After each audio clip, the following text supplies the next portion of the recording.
think that's where a lot of people go bad with a pup. They throw them in a pen and just throw feed to them every day. And to me, you got to make a connection with them. Some guys don't agree with me on that, but I think you got to have a good bond with a dog.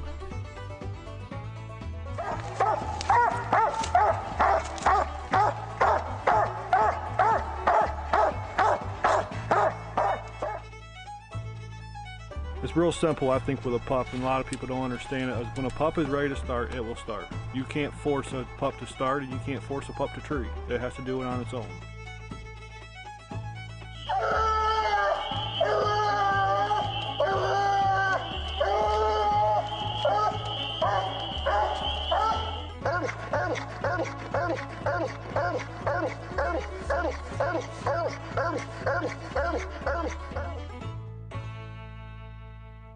Hello and welcome to the Stark Outdoors Podcast. I'm your host Clayton Stark, and today's podcast is going to feature an interview with Austin Terrell.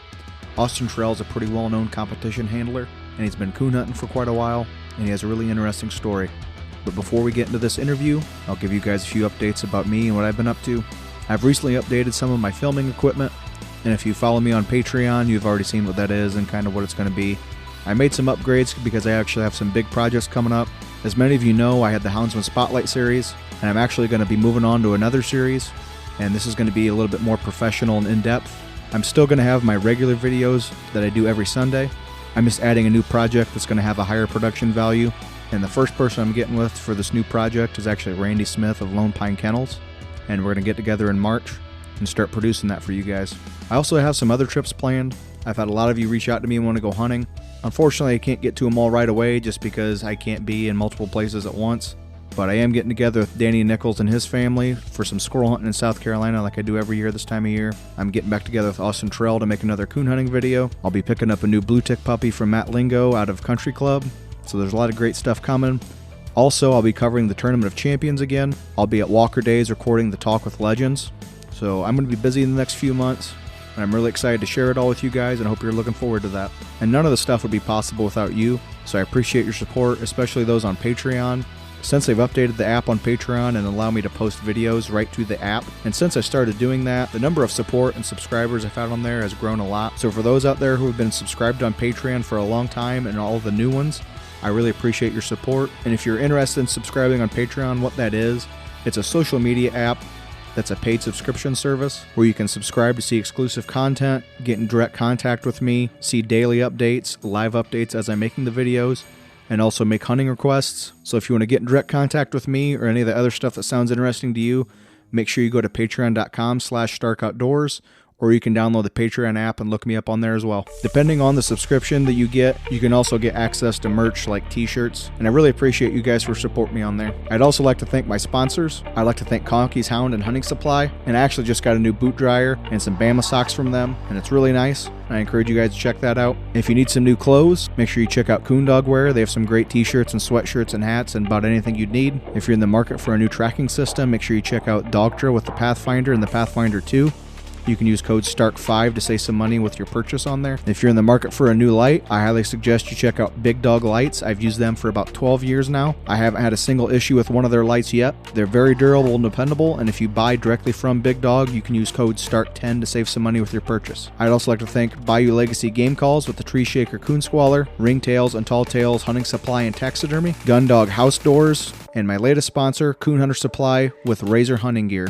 I actually got a really nice Razor hunting vest and some new boots. I'll be doing a video for you guys, doing a complete gear review here soon. I'm really liking what I got from them, and I think you'll like it too. And that's just kind of what I've been up to, and I had a great time sitting down with Austin Terrell and look forward to making another coon hunting video with him, and I hope you enjoy this interview. All right, now do you want to introduce yourself? Yes, I'm Austin Terrell. So my dad got me into coon hunting. He started me off real young, introducing me to a bunch of different dogs. We mostly hunted black and tans and walkers. A lot of other guys from our hunting club got me into hunting.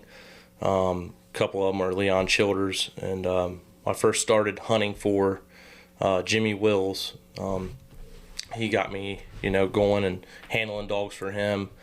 We won a couple hunts, a few big hunts, and that more or less got me into it, going to the hunts and everything. And my dad, he would take me to youth hunts every weekend. Him and Noel Allen, we would load up and we would go all over, and we had a lot of fun doing it. So when you started, it was with a lot of competition hunting right off the bat? We pleasure hunted a lot, hide hunted. We would, every season hide hunt, but we'd go to a lot of hunts as well. Youth hunts, my dad, he won some bigger hunts as well. And that's what really got me into it, was my dad. So how did they teach you? Did they kind of just throw you into it, or did you do like practice when you pleasure hunted? Yeah, so we would practice out pleasure hunting. Me and my dad and a couple buddies from the hunting club. We would practice. A bunch of us get together and just have a ball doing it. And my dad, he showed me a lot different ways. Learn the rules was the number one thing he always taught me. If you're going to play the game, you need to know the rules, and that's kind of how we did it. So. Okay. And you said what was your first dog you hunted with? First dog I hunted with, my dad, he had black and tans. They were out of Set 'em Up Ace. We hunted them. He had one of the youngest Grand Knights at that time out of Set 'em Up Ace. He hunted him for a while and then just studded him out. And then we just, hunted black and tans mostly. The first dog I owned was a dog, it was out of Chubby. Jerry Farmer owned him. I worked all summer cutting grass and all that good stuff, saving my money, and I ended up buying her. It was a Walker female. So was Ace the first dog you competition hunted? The first dog I competition hunted was a Walker male dog. It was out of Nocturnal Nitro, I believe. Okay. Yep. When did you start hunting for other people? I started hunting for other people when I was probably about 15. Is when I started hunting for other people. And did someone just ask you to, or did you just Yeah, decide? it was some local guys around the club, around my club. It was Jimmy Wills, actually. He was the one. Him and Daryl Sparks. I started hunting dogs for them and doing some good with them, But I always hunted my dogs, me and my dad, and then I took it to another level. Yeah. So. Do you remember what dog that was? The first one for Jimmy? Mm-hmm. The first one I hunted for Jimmy was Call Me the Breeze. I doubled up with her at the Fall Super Stakes. Won a lot of hunts, different hunts with her, open event hunts, bigger hunts, breed hunts. She was directly out of Gunsmoke, Leon Childers' dog. Yeah. Do you remember how long you hunted her for? I hunted her for a few years, and then I hunted some other dogs for him. That he had some younger dogs, and then I hunted another dog that he owned. His name was Mason Jar, and we did some good with him as well. When did you stop hunting for him?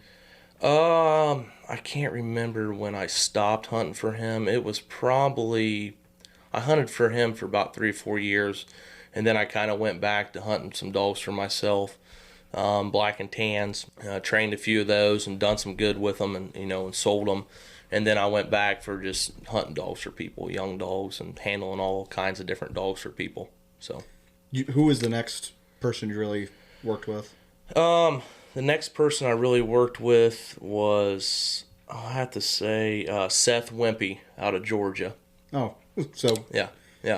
How did you get hooked up with him? Just through going to hunts? Yeah, going to hunts and stuff. And I really wanted to hunt a black dog at the PKC World Hunt that year, just something different, And he called me up and said, hey, I got a dog here. And I hunted him and won a couple early rounds with him. Made a mistake, in the cast. Made a bad call, but he was a really, really solid old dog. And then he got me hooked up with another dog he had. His name was Big Time Reggie. We did a lot of winning with him. A lot. So I hunted for him for about 3 years. And then I hunted other dogs for people as well, just young dogs. Is there any more since then, or up until now? Yeah, I'm hunting right now for Joe Mullins, and he has the Wicked Ambush dog that we placed second place with at the Super Stakes. He's going to, we're going to hunt him in some more hunts probably and all that good stuff. Okay. So. Do you want to, if you can remember them all, at least the biggest wins that you've had? Yeah, some of the biggest wins I've had would have to be Black and Tan Days, placing, over there at UKC, top 100 of the World Hunt. I won first place with Reggie at the at the zones for the qualifying. I won the first place for that, and then we went over to the Iowa Top 100 that year. Doubled up a lot of different dogs at Super Stakes. Won some pro classics, state races. I got placed second in Georgia State Race PKC, and legacy hunts. I won a few of those. Second place at the Super Stakes one year with Ambush. That was one of the biggest ones. So what are your plans going forward, competition-wise? My plans going forward is hopefully I would like to win the Super Stakes, and I'd like to win the King of Hunt at Black and Tan Days with my dad's Black and Tan. That'd be pretty neat. Yeah, I've came close every year to winning it, placing over there. Last year I won with Chad McCoy's dog, Blackie was her name. I won the Champion of Champions over there, the whole thing. So that was pretty big too. Yeah, I've hunted with that dog. She's a nice dog. She's a nice dog. Yeah, yep, definitely. So you've been doing this for a while, but kind of moving away from competition, not more like training dogs. How do you like to start pups? I like to start pups. Like I tell everybody, every pup is different that people send me or I train for myself. I like to start them, hunt them a little bit with older dogs, just taking my time with them, seeing what I need to work on one thing at a time. I don't like to work on a bunch of things at once in one night. I think, hey, what is this pup, his biggest hole? I try to work on that with him, and then I move forward from that. I like to show him a few cage coons. I don't really like to show him, the coon in the trap. I like to turn it loose and let him try to figure it out. Yeah, that's the best way, and I like to do it with the pups. And I always make sure they're healthy, up to date on their shots, and wormed out real good. You want to make sure your pups are, healthy before they can perform. Is there a certain age you like messing with them more, or just kind of? I'll start taking them with me and getting them used to the box and everything, so they're not sick. I like to take them when they're about 4 or 5 months old. Start riding them and all that good stuff in the truck, and then just let them run around, run with the older dog, and go from there. What's the earliest you've had a dog start? The earliest I've had dogs start would be about 5-6 months old. They'd run a tree of hot coon on their own. Yeah, that seems to be everyone I've talked to. It's usually that's if the rare ones that start really early, it's usually 5 or 6 months old, somewhere around there. Yep. When do you, if you've been working with a dog for a long time, when do you kind of think it's not one you might like? Well, when they're really not consistent for me, that's the biggest thing for me is consistency. If they're not real consistent, then usually I'll move them on. I have sold some really good dogs, but, that's when, the money got right, and I had other dogs to hunt for people or whatever. But I've always, looked for, consistent and, what good they have and, the bad points and kind of try to, cancel all that out. Usually, I usually give up on them is when they're not, consistent. Right. What about, have you done much breeding? Just kind of getting pups from other people? No, I haven't done a whole lot of breeding. Never was really into that. My dad was, like I said, he had a dog directly out of Set 'em Up Ace. He bred him a lot, and he likes doing that. I'm more of the, going to the hunts and hunting older dogs. To be honest with you, just they're easier to hunt. And, I mean, I'll take on some pups, and hunt them for people, and all that good stuff. But they can be a headache. Yeah, and a lot of times too. Yep. You said you went to a lot of youth hunts when you were a kid. Yeah, I went to a lot of youth hunts growing up. Like I said, my dad would take me a bunch. He was just always helping me out, showing me, hey, if you're gonna go, you need to know the rules. And we would practice a bunch. Leon Childers, he would take me a bunch, different hunts. We went to Texas one year to the Lone Star hunt. He took me, and that was just an awesome experience. We went hog hunting, you name it. And along the way, we stayed at J.C. Ellis's house down there, and we just had a blast. And he was always great to me and took me hunting and all that good stuff. And then I would go out in the summertime and spend with my cousin, and we would go fishing. Growing up, we would go fishing all day and then go hunting all night, and we had a lot of fun doing it. So do you do any other type of hunting besides coon hunting? Yeah, I'll do a little bit of squirrel hunting, pheasant hunting, rabbit hunting, stuff like that. My uncles and grandpa, they were big into the mountain feist. They had Cadillac Jacks, dogs out of him. Okay. And they were good friends with Ed Bates and all them guys, and they had some really good dogs. Yeah. So, if you don't mind you're good. talking about it, what, like, if someone is new getting into competition hunting, Yeah. what are some of the most important things they should do or consider? Some of the important things they should do is to read the rules and to know their dog. If you're going to go to a hunt, try to know your dog. Whatever you got to do to get to know it better. Hunt it on good nights, bad nights, know all of its different barks and, different what track it's running, if it's going to go in there and just, get treed quick or, struggle a little bit or make some locates or ground barks that are different. You need to know all that about, your dog. And the biggest thing is to know the rules. If you're going to compete, you have to know the rules. That's the biggest thing. How much, in your opinion, if you don't mind answering this, how you're much fine. is, when you're winning a cast, let's say, how much of it is you versus, like, your handling versus the dog? Not just you, but just basically, can a good handler take an average dog and do a lot, or do you think anymore it takes a really good dog to be consistent? It goes both ways. I've seen a lot of guys that are great handlers and know the rules. Some of these guys don't have a clue, and they talk them into something, or just beat them by a rule. And that's just how it is. It's a game. That's what I tell everybody. And a lot of people take that personal, but if you don't know the rules, like I say, you don't need to really be hunting in the hunts.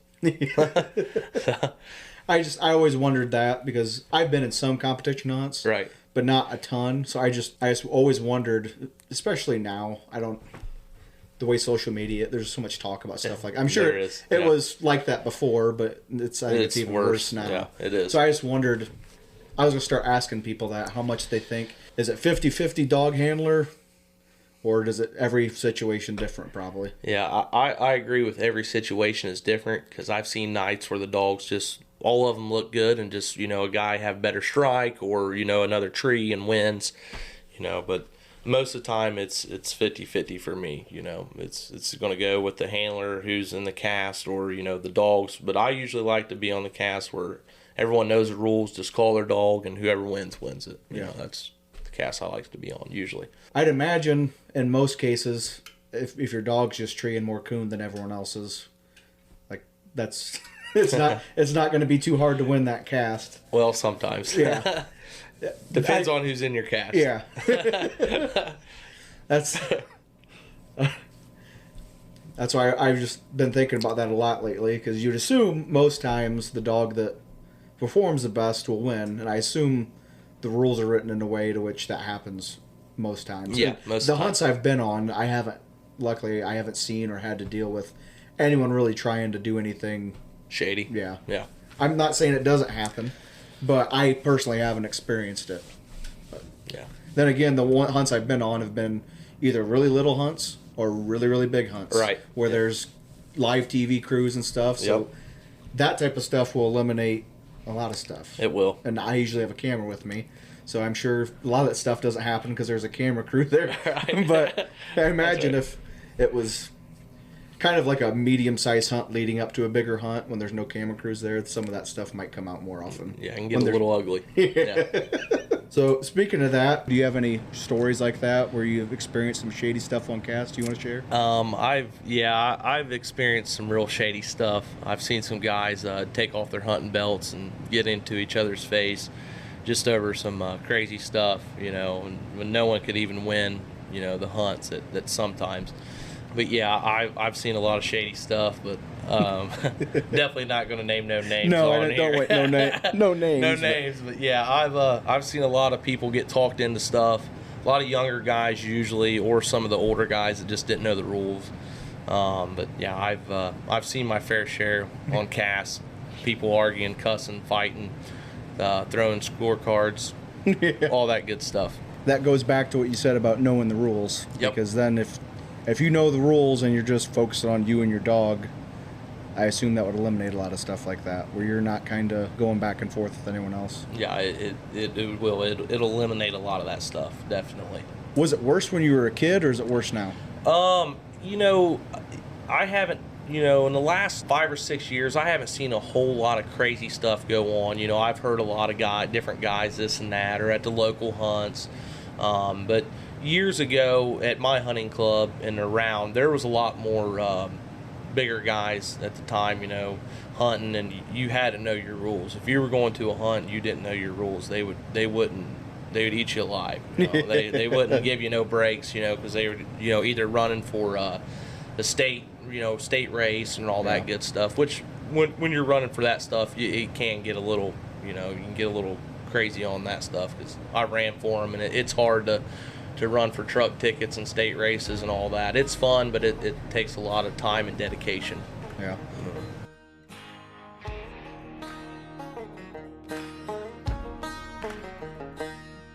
If you've been hunting with dogs for any amount of time, you know how important a good quality bloodline is. So if you're in the market for a new dog, keep these stud dogs in mind.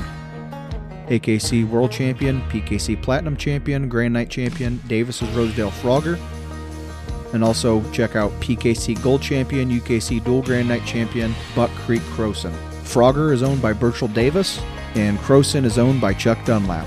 So make sure next time you're in the market for a young dog, or maybe breeding your female, do some research and check out these dogs. So I assume you weren't planning on going to that PKC hunt they canceled in Arkansas? No, I wasn't planning on. We didn't have nothing this year qualified for that one, but I figured, because you said go this weekend. So what are we hunting tonight? We're hunting tonight Wicked Ambush. He placed second place at Super Stakes. He's a pretty solid dog. Nothing fancy. He just moves around good, and when he trees, he usually show you a coon or a den. And then I'm also hunting a spring 1-year-old out of he's out of Big Lee, and he's a pretty solid little dog. I'm going to be hunting him at the Super Stakes this year, spring, and that's what we'll be hunting tonight. So what's that ambush dog out of? He's out of Wicked Vapor, and I forget his bottom side, but he's directly out of Wicked Vapor. How old is he? He is 4 now. How old is the other dog? He is, I think he's 1. Okay. Yep. Do you focus on one registry? You try and... No, I hunt both registries. I hunt UKC and PKC. That's usually what I hunt. Have you hunted any pro sport hunts? I haven't yet. We're going to, though. We're going to hunt a few of those as well. Yeah. So did you said you squirrel hunted. Did you competition squirrel hunt at all, or just pleasure? We did a little bit, but my uncle and grandpa, they did. They had, like I said, they had some real good squirrel dogs out of Cadillac Jack, and they actually had a world squirrel dog for the treeing contest. They won it, world champion. Huh. But yeah, they hunted a lot of hunts, squirrel hunts, all that good stuff. You said you hunted pheasants too, so do you have any? No bird dogs, no. I usually just hook up some guys, buddies. They take us out, or we go on some farms, or they turn them loose and we go and shoot them. It's a good time, all that stuff. Anymore, that's about all you can do. There's no pheasants and stuff like that around anymore. There's none really around us no more either. It's crazy. So or quail, none of those. No, there's not. Same up where I live. There's nothing like that. So all you have is coon hounds now, then? Yep, that's all I have. Yeah. Yep, it's coon hounds, and I've been, like I said, I've been doing this for years and hunting different dogs for people and for myself. And it's been a blessing.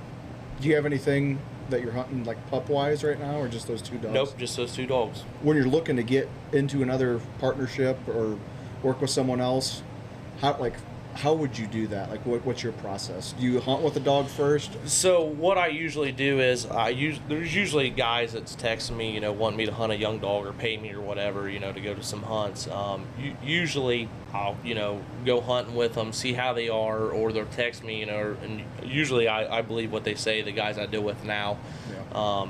They send me pretty good dogs, all different, different kinds, and it's been pretty good for the most part. Yeah. Some people hear this, because I see a lot of people that want to get into doing that. How would you tell people that might not have connections or know people kind of start getting into that, hunting dogs for people? Yeah, like I tell everybody, you got to be honest with them and tell them the good and the bad, and keep it between you and the owner. You can't go run around local clubhouses and bad-mouthing people and their dogs when that guy's paying you to hunt. He's putting food on the table. That's how I've always looked at it.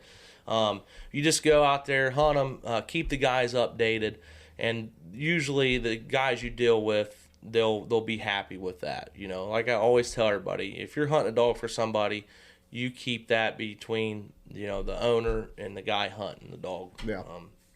Just be honest, and when they send you to a hunt, you go to that hunt, and if you're hunting for them and they want you to go to these hunts, you got to go, and they're paying you. Yeah. So that's how I've always looked at it, and that's how my dad's always taught me. If you're going to do something, you go all in and do it right. What about someone, maybe not a kid, but like an older person looking to go to competition hunts, what could you kind of recommend them, how they would go about it? Like we said earlier, probably just know the rules real well. Just, if you got questions, ask, other people or your good buddies that maybe has hunted a little more in the competition hunts, and they'll help you out, and all that good stuff. Start small, I'd assume. Like, don't jump in to try some big. Yeah, don't jump into the big hunts right away because probably it won't be good for you. Yeah. But you start around the local clubs, maybe some of the guys that you know around your clubhouse or you hunt with, go with a buddy, and if you have a good buddy or good hunting buddy, they'll take care of you and show you, the rules and all that good stuff. What all breeds have you hunted? I've hunted about every breed. Yeah. Black and tans, plots, leopard hounds, blue ticks, English, walkers, about everything. People have sent me over the years. They've sent me a lot of different dogs. So, do you have a style of dog do you like better? I like them all really. If they're consistent and move around pretty good, I like them. And if I can win with them, I'm good with it. Just so they tree coon. Hustle. Yep. Hustle and tree coon and that's about it really. Yeah. I think I've talked about this before with some other people, but a lot of people put way too much thought into everything else besides just hustling and tree and coon. There's too much worry about everything else, how the dog barks, not even necessarily strike points, just how it barks, all these other, how it looks. Yep. Like I said, if they go and give me 100% every night, I don't care what color they are, and they tree coon, stay, and usually I like a dog stays to itself. If it trees another dog right off the bat in a hunt, that don't bother me one bit, because I'll get a piece of that pie and then I can get the rest to myself. That's how I've always looked at it, and it's When did you hunt a leopard? It was years ago. I had a guy send me one. He was from Georgia. He sent me one. And back then, I was only getting paid $350 a month and a bag of feed. But back then, that was great money for, I was still in high school. Yeah. And that was awesome money back then to me. Yeah. And that's when I did it. Was he already finished when you got him? He was a started dog. Started? Yeah. That's one breed I've never seen tree a coon before. Yeah, we had a guy at our hunting club. He had a leopard hound, and he was a pretty nice dog. You hunt red bones before? I've hunted red bones too. Yep. You won any hunts with any red bones? Never won any hunts with them. Just mostly young dogs at the time. Yeah.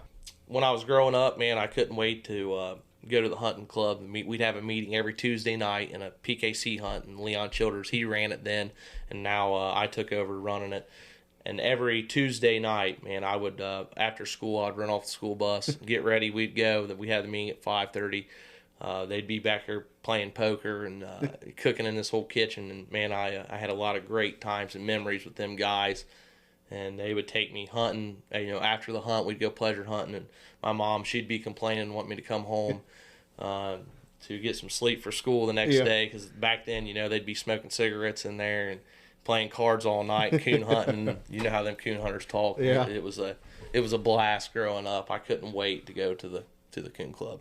I guess I ask this question all the time. What if you could narrow it down to one dog that you've hunted? Do you have a favorite? I've had a lot of dogs I really like, but I have to say one of my all-time favorites was one that I hunted growing up. His name was Copper. I won a lot of youth hunts with him. That's the one me and my dad would, go to all the youth hunts and take me. He was a one bark tree dog. When he located, it was over. And that made it so easy. Yeah. I remember growing up, I was on a cast one night, and I had 500 plus or 5 1/4, and I would still be treeing him. I didn't know defense back then, a lot. And then my dad, when we got home at night, he said, "Man, you got to start playing defense, because you could get beat like that." And he was right, because it happened to me before. But I have to say, he was probably one of my favorites. I made him a grand show champion, a PKC champion, AKC champion, and a grand night. Growing up, he was probably one of my favorites, I have to say. So you brought up defense. Do you want to explain kind of what that is to people that might not be too familiar with that? Yeah. So what I call defense is when you have a very good score you want to try to play defense as much as you can. And that's what my dad and a lot of the guys from the club, they always told me that. So if you have a great score, you don't want to, if you don't have to tree, don't tree your dog. That's what I've always told some of the other guys getting into it. If you don't have to tree, don't tree. Yeah. So, and, if you got to take a last strike, take a last strike or tree your dog for a quarter, even, or whatever. But that's always been my motto. If you can play defense, play it. So. Okay. Yeah. I just wanted to clarify because some people, I'm sure they might not know exactly what that means. Definitely. I'd like to get some of that information out there just because there's so many people that, like you said, don't know the rules. And for sure. They might not think of stuff like that. Yeah. Definitely. Like I tell everybody as well, you got to get in there and try it because, you got to learn different things because different things can happen in the hunts. And that's how I learned different scenarios and all that good stuff happening. So what's probably the most important thing you've learned competition hunting? The most important thing I've learned in competition hunting would have to be just know your dog really well and know the rules. And that's what I've always kind of stuck by. When you're getting a dog ready for a hunt, do you have a certain thing you do leading up to it for all of them, or you just kind of take each dog different? Each dog is different, and they're going to have bad nights and good nights, and you got to kind of weigh that in with the weather, how coon are moving, and just go from there. And usually, if I'm getting one ready, I'm going to be hunting it really hard, 5-6 nights a week, taking it to some local hunts, seeing what I got to do.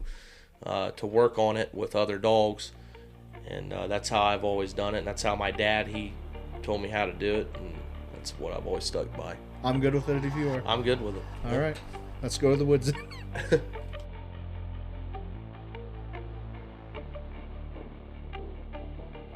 Well, that was a great interview, and I really enjoyed getting to meet him and get to know his story a little bit.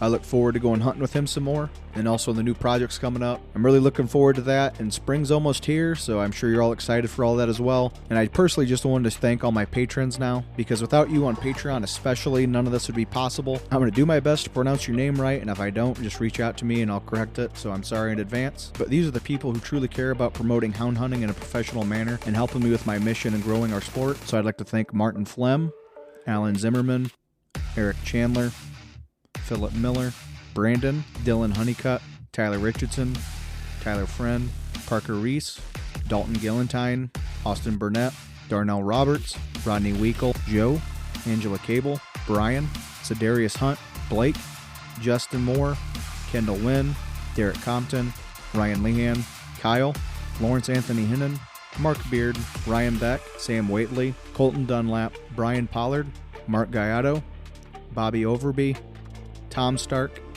Brody Julian, Tyler, Nelson Poor, Michael Mitchell, Brandon Sutherland, Drell Miller, Gregory Waterbury, and Micah Carter.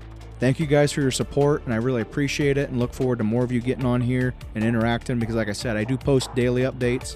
And as I'm in the woods making videos, I also share videos on there as well. And I really, really appreciate all you guys on there that make this possible. And I look forward to making more of this stuff for you guys. And I'll talk to you next time. He ended up treeing 7/10 of a mile. I had my light on coming in, and he had another coon. So turned him loose 3 times. He had 3 coons.